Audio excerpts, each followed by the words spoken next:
Welcome to the D-Dam Mix channel. We invite you to watch our new story. To stay up to date with new stories, subscribe to our channel. Everyone remembers the day their life changed. For most people, it's their wedding day or the day someone they adored died. Mine wasn't the wedding day, it was the day before. I had a dress hanging in my closet. Ivory silk, sweetheart neckline, lace sleeves. I begged a tailor to hand-stitch twice. The venue was booked. Chairs were set. There was a stack of love letters I'd written to Grant tucked into my nightstand, notes he never read, of course. Because Grant never came home that night. At first, I thought maybe it was nerves. A drink with the guys gone late. I called once. Twice. Left a voicemail, or 3. By the morning, I wasn't calling anymore. Instead, I was shaking uncontrollably from my own anxiety. And then the phone rang. It was my dad. His voice was clipped, like he was trying to hold something back. "Charlotte, we can't find your sister." "What?" I asked, sighing deeply. "Your sister. Catherine. She's gone, Lottie. She took your mother's emergency stash of money. You know, the one she keeps in that bag of hers under the bed? All of it. It's all gone." And what?" I asked. "What else could Catherine have possibly done to take the light away from my wedding, Dad?" There was a pause. A long pause. It was as though my father had been lost for words, something that I never thought I'd encounter. "The wedding fund, baby," he said. "We were going to settle everything at the venue tomorrow. I've had it all put into envelopes for each vendor." She knew where it was. I said nothing. My mouth was dry and my head suddenly felt too heavy for my neck to manage. "There's more, Lottie," he said. "People saw her last night, at the pier. She was with Grant." I dropped the phone without a second thought. Catherine was always the beautiful one. She was elegant in that effortless, dangerous way. She walked into rooms like they owed her something and people fell over themselves trying to give everything they could to her. When Catherine wanted something, she got it. Me? I was the grounded one. The planner. The sister who made things easy for our parents. The sister who reminded Catherine of appointments, who picked her up when she drank too much, who made excuses for her when she didn't show up. And I was the one who insisted on marriage. Grant never pushed for it, which should have been the first red flag. He said he loved me, of course. But he liked things how they were, simple and safe. "I mean, do we really have to get married to be together, Charlie?" he asked me once. "Everything is so seamless this way. What's the point of the whole fuss? You hate being in the spotlight anyway, babe." I wanted more. I needed more. I needed the promise. He said yes. A little late and a little flat. It was almost as if he couldn't be bothered with any of it. Still, I believed him. Because what other choice did I have? The morning after Grant and my sister disappeared, I sat in my parents' kitchen like someone had hit pause on my life. Everything felt still, but wrong, like a set where the actors had walked off mid-scene. My dress was still zipped in its bag upstairs, untouched. I hadn't even tried it on one last time. My mother sat across from me, crying so quietly it barely registered as sound. She clutched a napkin in her hand like it could hold her together. My father didn't speak.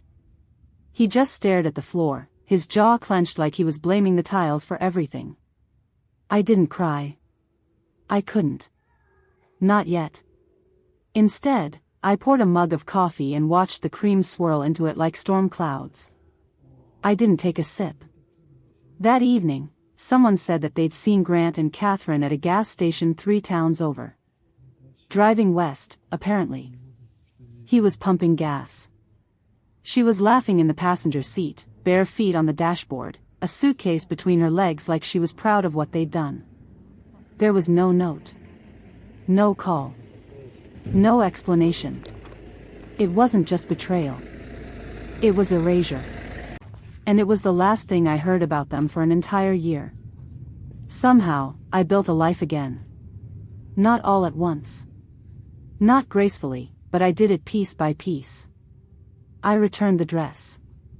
They asked if I wanted to try on something else. I shook my head and walked out. I sold my ring online to a couple who looked too young to understand the weight of what they were buying. "It's beautiful," the young woman said when we met over iced coffee at a coffee shop. "This is everything I've dreamed of and more. You've made us a very happy couple, Charlotte," the man said. I smiled politely. I congratulated them and then I walked out, making sure that I never saw that ring again. I moved into a small apartment 2 cities over, just far enough that no one casually ran into me at the grocery store. "Are you sure you want to go?" my mother asked as she watched me pack the last of my clothing. "Mom, I have to," I replied. "I can't lose 2 daughters, Lottie," she said. "I'll never forgive your sister for what she did, but this is tearing me apart, my love. And I can't be the woman whose fiancé ran off with her sister," I said. "I'm sorry, Mom. I really am. But I can't live here anymore. I need a new start." Eventually, both my parents gave me their blessing. My mom baked me a huge blueberry pie and they waved me off, promising to see me every other weekend. I painted the walls myself, hung up thrifted art, and lit candles every night like a ritual. I poured myself into graphic design jobs, chasing color palettes and symmetry until I couldn't think about Grant or Catherine or what my parents' silence felt like. I went to therapy. I said things out loud I'd never even whispered. I stopped answering questions about Catherine. Eventually, people stopped asking. Then, slowly, I started dating again. Not because I was ready but because I wanted to remember what it felt like to be looked at without history. I met Declan at a friend's gallery showing. He was ridiculously calm, creative, and nothing like Grant. He didn't make big promises. He just kept showing up. He remembered my favorite tea. He fixed the drawer that stuck. He asked before taking my hand. I trusted that more. When he proposed, I said yes, not because I needed the title or the promise. It was different with Declan. I said yes because I adored him more than anything. We were supposed to get married in May. But in February, Grant came back. There was a knock. I opened the door without checking the peephole. That was my first mistake. Grant stood there. His hair was longer, messier. There were bags under his eyes and dried something, maybe formula, on his jacket. He looked like the ghost of the man I once begged to love me better. And in his arms was a baby. She couldn't have been more than 10 months, barely walking, clinging like she knew something was wrong. She had pale curls, flushed cheeks, and one of her socks was missing. She clutched the collar of his coat like she was afraid he'd disappear again too. "I didn't know where else to go," he said, voice cracking. I didn't say anything. Couldn't. "She left us, Charlie," he whispered, using that stupid nickname. "Catherine. She's gone." I leaned against the frame. "She found some rich guy and moved in with him. She said she was done trying to live a life of hardship." He shifted the child in his arms. "This is Grace," he said. "She's your niece." I stared at him, not the baby. I stared at the man who had carelessly walked out on me just before our wedding. The same man who ran away with my sister. The same man who had a child with her. "You think I care?" I asked quietly. "She's just a baby," he said, almost pleading. "We sleep in the car. I don't have work. I don't have money. If you can't take us, then just take her." "Did you bring her here to manipulate me?" I asked. "Because that's not how this works anymore." "I'll leave her at a shelter then," he said, his eyes welling up. "I swear to God, I will. Just, please, tell me what to do. I don't know how to take care of her." 100 questions ran through my head. But I didn't ask any of them. Instead, I shut the door. I didn't take Grace in, not that day anyway. But I couldn't stop thinking about her. I told Declan everything that night over cheese steaks and broccoli. I expected anger, maybe jealousy. He just listened. Do you want to see her again? The baby, I mean, he asked gently. I nodded. I regret closing that door, Declan, I admitted. I should never have let Grant leave with her. I was just stunned. And angry at him. It had nothing to do with that innocent baby. And so, we made it happen. When Grant left, he had slid his number under my door, so I was able to contact him at least. I met Grace once a week at first. Then twice. She stayed longer sometimes. She crawled into my lap. She pulled my hair and smiled. She blinked slowly into my eyes, and a few times, she fell asleep on my chest. I wasn't her mother. But I fed her, I held her. I took her to doctor's appointments when Grant stopped showing up. Eventually, Declan and I stopped waiting for him to come back. It's fine, my love, he'd said, feeding Grace applesauce from a spoon. She needs us and we can give her stability. This child didn't ask to be born, Lottie. But she's asking for love and care now. When she was 5, Grace started calling me Lottie. When she was 7, she told a teacher that I was her mom. When she was 12, we made it official. I signed the paperwork and took full custody of little Grace Catherine. No one contested it. Not the state. Not Grant. It was like the world agreed she belonged with me. She looked like my sister, especially when she was mad. But her smile? Her laugh? That was mine. The day Grace turned 13, she had a sleepover. We had streamers all over the house. There were balloons, pizza, and an entire pamper party for her and her friends. There were about 20 different nail polish colors on the table, waiting for the birthday girl and her guests. She begged me to braid her hair, and I did, my hands shaky with memories I'd suppressed. Then, the knock came again. It was almost 9.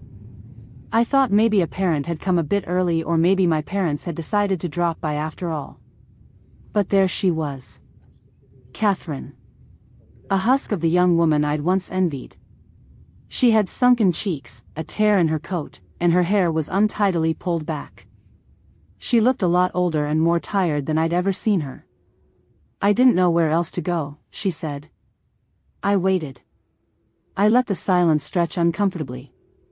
I've lost everything, sis, she said. Jimmy left me. Who the hell is Jimmy? I asked. The man I left Grant for. And then the guy after Jimmy left me too. Everyone's gone. I'm out of places to sleep. She paused. I want to see her. I want to see Grace. I looked behind me. The girls were shrieking over beads and friendship bracelets. You didn't come to see Grace, I said. You came for money. Her face flickered. I think you came for this, I said, reaching into the drawer by the door. I handed her an envelope. A few years ago, Declan had decided to put away money. Charlotte, I just have a feeling that your sister is going to resurface, he'd said over buttered toast and strawberry jam. I don't know where the thought came from, but it's been on my mind for a while. So, what do you want to do? I asked, pouring milk into my coffee. Because I'm not letting Grace go. I don't want that either. So, let's have money put aside. Give Catherine the option. Gracie or the money. She'll choose the money. She hasn't seen her own child in years. And that's exactly what we did. Now, Catherine opened the envelope and found $10,000. In cash. You have a choice, I said. You either take the money or I'll let you in to see Grace. You can't have both. Tears welled in her eyes and she gave me a sad smile. Then she pocketed the envelope and walked away. Grace only asked about Catherine when she was 15. We were driving home from school when her voice carried through the car. Mom, do you think she ever loved me? She asked quietly. I gripped the steering wheel tighter. I think she couldn't love anyone the way they needed, baby girl, I said. But I love you, Gracie. I adore you. I always have. Thank you for choosing me, she said after a moment. I'll choose you until the day I die, sweetheart. Now, how about some waffles? I asked. Everyone remembers the day their life changed. For me, I thought that it was the wedding that never happened. But in reality, it was the day I opened my door to a child I didn't make but grew to love more than life. I guess a good second was the day I shut it on the woman who gave birth to her, but never showed up to raise her. That door stayed closed. But the one between Grace and me? That one remains wide open. Write in the comments what you think about this story and subscribe to our channel D-Damn Mix.